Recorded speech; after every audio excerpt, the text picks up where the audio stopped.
It's hard to forget that heartrending image of the 3-year-old Aylan Kurdi, who drowned while trying to escape war-torn Syria. The Syrian civil war has been ongoing since 2011, but after that photo, suddenly the whole world cares about the war in Syria. Even Emma Watson tweeted, #refugees-welcome, although no word on whether she's inviting them to her $1 million mansion or expecting someone else to take care of the problem. Something like 4 million Syrians have fled their homeland, and it's created a humanitarian catastrophe in Europe. The European Union leaders have met 6 times, and there are still not enough resources to fix the problem. It doesn't even look like they're close to a solution. Joining me now to discuss is former U.S. diplomat Jim Jatras. Jim, welcome to the show. Thank you, Liz. Glad to be here. Now, tell me, can literally anyone come to Europe, claim to be a refugee, and be granted immediate access? The short answer is yes, that we're talking about such large numbers of people, and they're not being vetted, they're not being processed in, and frankly, there's very little idea who these people are exactly, how many of them are bona fide refugees as opposed to other people that are seeking to migrate to Europe for other reasons, and frankly, how many of them are even from Syria. There is anecdotal reason to believe from interviews that as few as 1/5 of them are from Syria, and many of them are from other countries like Afghanistan or Iraq or Eritrea, and are simply taking the opportunity to get into Europe while they can.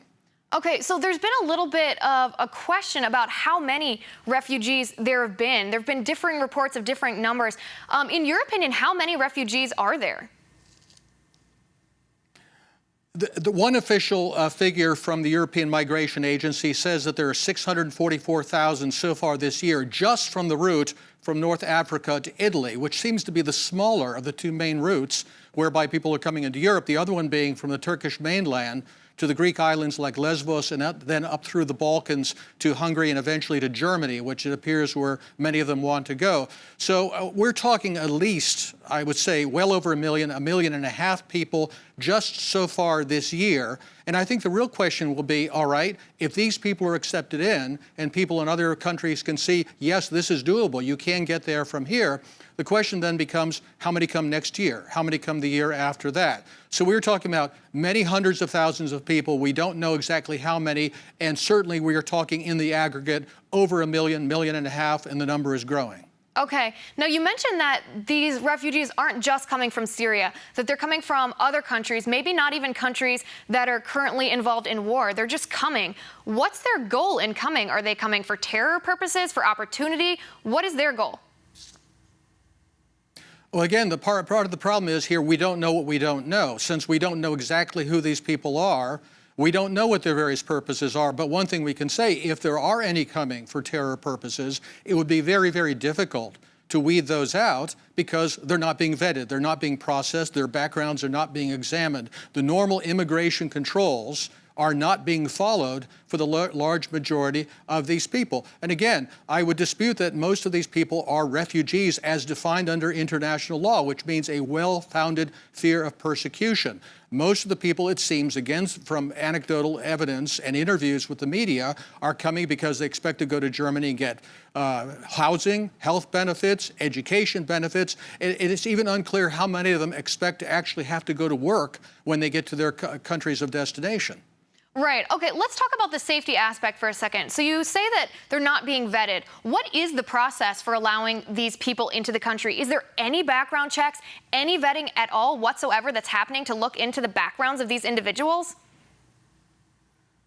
Not in any consistent way. There's an attempt by the authorities where they can to try to interview them and process them and interview them for their eligibility for refugee status. But because there are so many of them who simply understand that if you say you're a Syrian, and there's also a very brisk trade in Syrian passports, both forged passports and real ones, a lot of people who are clearly not even Syrians are saying that they're Syrians because that pretty much ends the discussion. Even saying the word asylum is often taken as essentially sufficient proof to allow the person in. And then we have other cases where people simply disappear. They cross into a border into Germany or Austria and then simply they're not there anymore. Even if there are efforts to put them into a processing center, they come in the next morning and people have simply gone. They've gone evidently to maybe the communities of their ethnic kin in another city somewhere in Europe.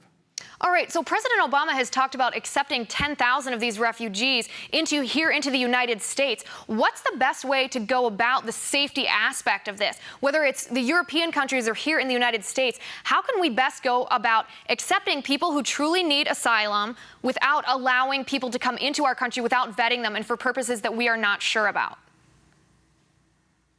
Well, there is a process that the United States has and has had for several decades for interviewing potential refugees to ensure that they are genuinely refugees, that they're entitled to refugee status, and there is a certain number of slots that are available for refugees. And this is a fairly long process. Even the small number, relatively small number of 10,000 will take up to 2 years to process whether those people will come to the United States, and hopefully we can be relatively sure about what their bona fides are. But even there, it's hard to know. If you don't have any documentation, if you have to go by what the stated information you get from the person applying for asylum, even that necessarily can't be relied on. And you do wonder how much there will be political pressure coming from the administration to speed up the process and to try to bring people in that we may not be entirely sure of. Well, I don't think we're in as dire of a strait as the people in Europe are, where they're simply being inundated by a human wave that they can't control.